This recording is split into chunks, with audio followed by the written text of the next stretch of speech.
La Sociedad Española de Radiodifusión presenta... Ser. ¡Viva la radio! Podcast. Siempre. Las 8 de hoy por hoy en Ser Podcast. Hola, muy buenos días. La semana empieza con la pregunta que se hace ahora mismo la comunidad internacional y cuya respuesta podremos comprobar estos días. ¿Esto se queda aquí? Israel e Irán se han lanzado acusaciones muy graves esta madrugada en el Consejo de Seguridad de la ONU y el gobierno de Netanyahu asegura que responderá al ataque que Teherán le lanzó con 300 drones este fin de semana, pero Israel parece enfriar esa respuesta. Dice que la dará en el momento adecuado.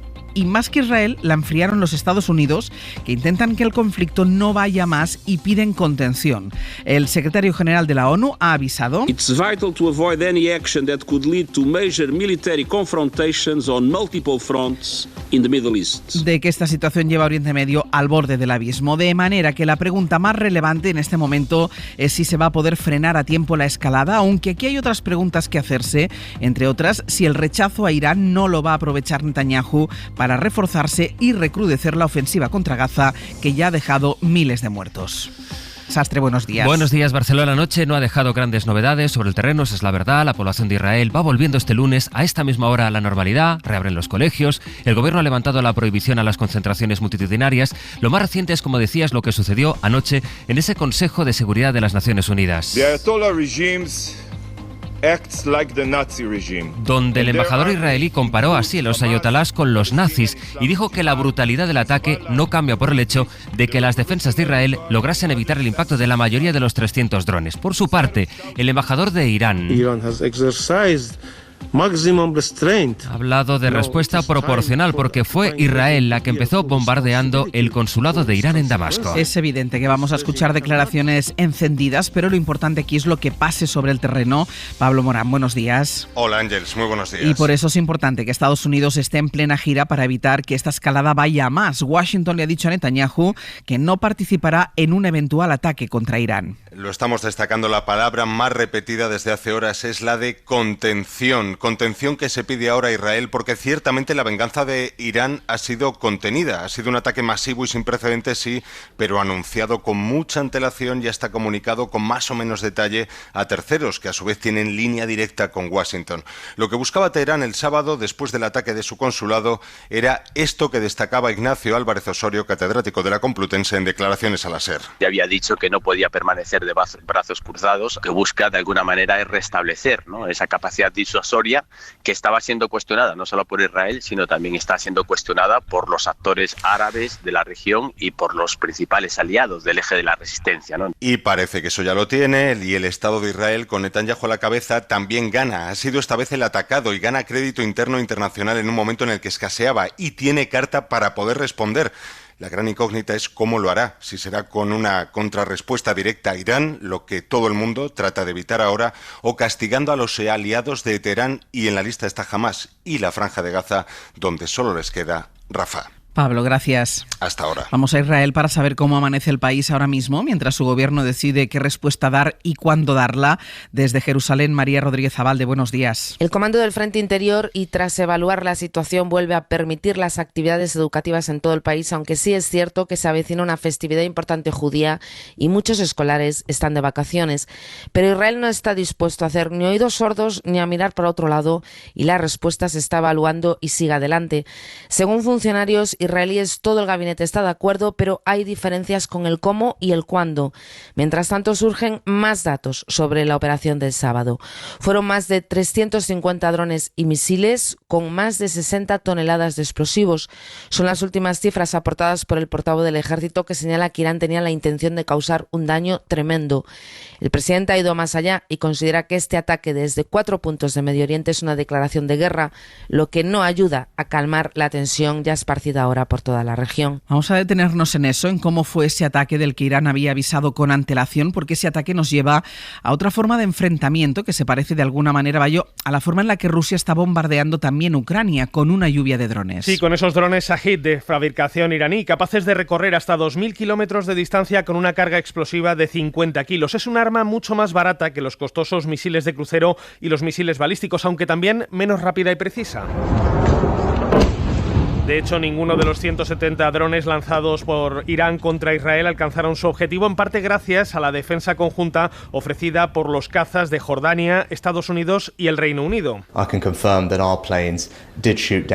El primer ministro británico Rishi Sunak confirmaba ayer el despliegue de parte de sus cazas para complementar el trabajo de las defensas aéreas israelíes, la llamada cúpula de hierro, un sistema capaz de derribar decenas de proyectiles lanzados al mismo tiempo. Es el mismo tipo de defensa que reclama el ucraniano Zelensky a sus aliados para poder confrontar la lluvia de misiles de Putin. Y a todo esto, Israel ha seguido atacando la franja de Gaza en las últimas horas. Esta semana el presidente del gobierno español, Pedro Sánchez, mantiene su agenda de viajes y reuniones para que otros países se sumen al reconocimiento del Estado palestino y prevé reunirse con los presidentes de 5 países distintos. Hoy va a recibir en la Moncloa al nuevo primer ministro portugués.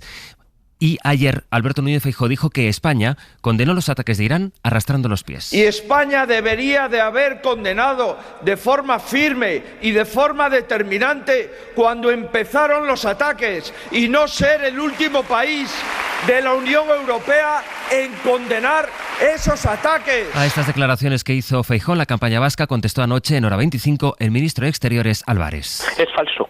Es radicalmente falso. Líderes como Emmanuel Macron o Giorgia Meloni se han pronunciado después que lo ha hecho el presidente Pedro Sánchez. Lo que demuestra el señor Feijóo es que no está nunca a la altura de las circunstancias.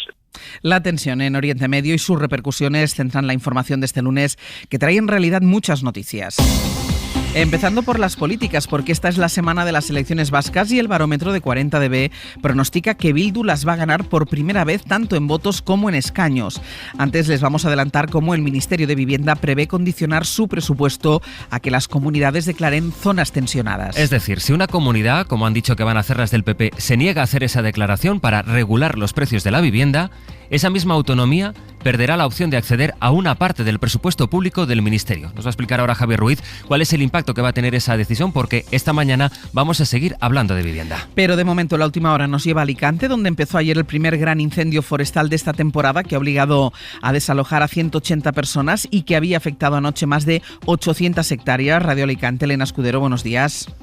Hola, buenos días. Se van a sumar los medios aéreos en cuanto se pueda con las primeras luces a las labores de extinción, porque la meteorología es buena. Toda la noche han estado trabajando la UME, los bomberos de Alicante y también de la Generalitat, además de bomberos de Murcia. No obstante, continúa sin controlarse y el humo complica el ataque de las llamas por tierra. Javier Monteros, el secretario autonómico de emergencias en la SER, hace solo unos minutos. Y podemos decir que aunque no ha habido mucho avance, no se ha dejado de trabajar. Y por lo tanto estamos esperando ahora que amanezca para poder incorporar a los medios aéreos y llegar a esas zonas inaccesibles. Continúan 180 personas evacuadas de sus casas en Tárvena y en Parcén. El origen del fuego parece ser una quema agrícola controlada. La temperatura que ayer se registró en la Comunidad Valenciana, más de 26 grados, fue en promedio casi 8 grados más alta de lo normal para mediados de abril y equivalente a lo que sería habitual para un 10 de junio, según la EMET. Hoy, Jordi, va a seguir el calor en general. Sí, empiezan a bajar las temperaturas por el norte, especialmente en el Cantábrico, donde el ambiente será fresco, también en Castilla y León, en gran parte del Valle del Ebro, pero en el centro, sur y en los archipiélagos, temperaturas todavía propias del verano. Por cierto, un récord ayer en la ciudad de Barcelona, en el Observatorio Fabra, se alcanzó 29,1 grado, una temperatura que supera en 2 grados el anterior, un observatorio que recoge datos desde 1914. Récords de calor que los próximos días irán a menos porque la semana final se caracterizará porque las temperaturas se van a normalizar. Hoy por hoy noticias. SER Podcast. Les decía que la SER les puede adelantar esta mañana el plan del Ministerio de Vivienda que prevé empujar a las comunidades reticentes a que declaren como zonas tensionadas aquellas en las que estén más altos los precios de las casas. Saben que las del PP, con Madrid al frente, se oponen porque eso supone, a su juicio, una intervención. El Gobierno está dispuesto a condicionar parte de sus fondos públicos a que las autonomías hagan esa declaración. De lo contrario, perderán ese dinero. Javier Ruiz, buenos días. Buenos días. Sí, el Ejecutivo pretende hacer una reserva presupuestaria para que haya financiación disponible solo a aquellas autonomías que hayan decretado zonas tensionadas. Y ese espíritu se articula a través del artículo 18.5 de la ya vigente Ley de Vivienda. Ese artículo dice que el Ministerio podrá desarrollar un programa específico para zonas de mercado residencial tensionado. Es decir, puede dar medidas de financiación o establecer ayudas públicas específicas. Y eso es lo que pretende el Ejecutivo. Es una medida económica claramente destinada a quienes han dado un no político. Por ejemplo, Madrid, donde el alquiler sube un 16,8%, Comunitat Valenciana, donde sube un 15,9%, o Andalucía, donde suben un 13,6%. Todas ellas autonomías del PP que, si no declaran esa tensión, tendrían que renunciar a esta financiación. En El Abierto les daremos más detalles no solo de esta medida, sino de lo que implica dentro de un mercado, el de la vivienda, en el que este país sigue teniendo graves problemas. De hecho, y también en El Abierto nos vamos a fijar en el impacto de los fondos buitre. Hemos hablado muchas veces de los mecanismos por los que compran bloques enteros y cómo presionan a los inquilinos para que se marchen de sus propias viviendas. Esta mañana les vamos a contar quiénes son, qué se sabe de estos fondos buitre y cuáles son las prácticas que denuncian los vecinos. Hay enviados de esos fondos que se hacen pasar incluso por trabajadores sociales. Sus testimonios los ha recogido Javier Ruiz Martínez. Un día los ves merodear por el edificio Antonia, en Madrid. El pijito de pantalón vaquero, fachaleco y ricito, ¿no? Y yo dije, uy. Un fondo buitre ha comprado el edificio entero. Cuando estas empresas compran estos edificios con vecinos dentro, nuestras vidas están en manos de ellos. Y después llega un burofax y una reunión con una persona que se hace pasar por trabajadora social, pero que es una trabajadora del fondo buitre que va a colaborar en echar a todos los vecinos de sus hogares. Y si no lo hacen, ha puesto a gente a vivir allí para que les haga la vida imposible, haciendo ruido por la noche, dando golpes en paredes. En Valencia, Adrián perdió su piso frente al banco y luego lo compró un fondo buitre que le presiona para que lo deje. Dos personas grandes que quieren pagarme 1.000 euros o no sé cuánto, que me voy. En Barcelona, a la Comunidad de Rodrigo, un fondo buitre les ha inundado la casa de exageradas obras. Dices que hay un problema, pues empiezas a meterle miedo a los vecinos y a sacarlos de su casa. Solo en Valencia, en lo que va de año, la plataforma de afectados por la hipoteca ha atendido más de 200 situaciones como estas. A partir de las 8:30, de nuevo, la radiografía de lo que está ocurriendo con la vivienda en nuestro país. Hoy por hoy noticias. Ser podcast. Esta semana se acaba la campaña. Esta semana Euskadi vota. Como en la canción, todos queremos más. Queremos más, para eso pedimos el voto. Hoy no se garantiza el acceso a la vivienda. Los últimos años no se ha aplicado una política pública. Nos negamos a que haya vascos de primera y vascos de segunda, en los que se sienten más nacionalistas, menos nacionalistas o nada. Y también le pido el voto a los votantes del PNV. ¿Sabéis por qué?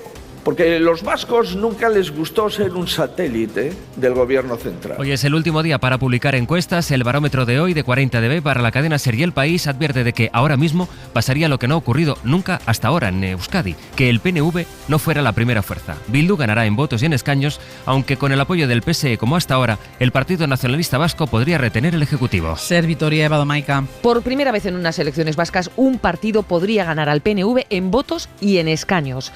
La segunda ola del informe preelectoral de 40dB para la SER y El País pronostica un panorama inédito, con EH Bildu ganando en votos por un punto porcentual y por 2 escaños, 30-28 a los jeltzales. Tercero sería el PSE, que se quedarían 10 escaños, clave para cualquier gobierno no nacionalista, aunque el actual PNV-PSE no tiene la mayoría garantizada. Cuarto, PP podría subir de 6 a 7 a costa de Vox, cuyo escaño peligra. Y como ocurrió en Galicia, la izquierda confederal, que tiene 6 parlamentarios, se quedaría fuera de la Cámara al dividirse en el Carrequín Podemos y Sumar.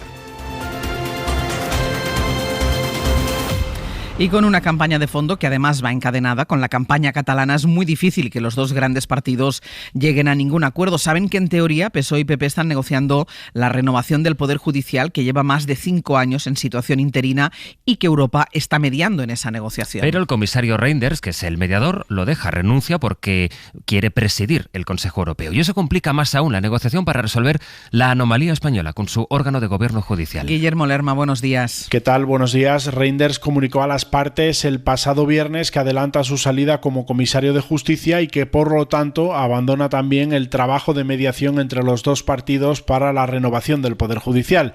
Bruselas, sin embargo, va a seguir jugando ese papel y hay fuentes de la negociación que apuntan a que será la vicepresidenta de Valores y Transparencia, Vera Jourova, quien tome el relevo de unas conversaciones que están congeladas desde que en Semana Santa el PP decidiera cancelar la última reunión.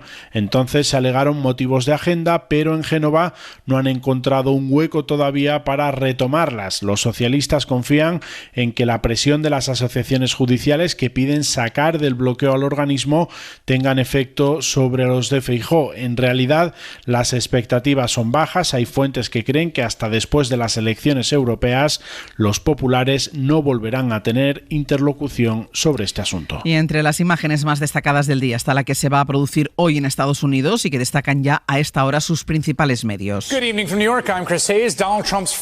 Por primera vez en la historia se va a celebrar un juicio penal contra un expresidente del país que además aspira a volver a serlo en noviembre. Donald Trump tendrá que acudir todos los días a la sede judicial para un proceso que se prevé que dure en torno a mes y medio. En este caso no tiene que ver con el asalto al Capitolio, sino con el pago que Trump hizo a una actriz porno para ocultar sus relaciones. Y de nuevo en España, en Chiloeches, en Guadalajara, varias personas ya han sido detenidas por la muerte de un matrimonio y de su hija de 22 años. Los cadáveres de los tres fueron encontrados con heridas de arma blanca. Hoy se ha convocado un minuto de silencio en la urbanización donde residían las víctimas. De momento, la Guardia Civil no aclara cuál era la relación de los detenidos con la familia asesinada. Y en 10 minutos el abierto. Esta mañana de lunes vamos a compartir nuestro análisis junto a Antón Losada, Cristina Monge e Ignasi Guardans. Para no perderte ningún episodio, síguenos en la aplicación o la web de la SER, Podium Podcast o tu plataforma de audio favorita.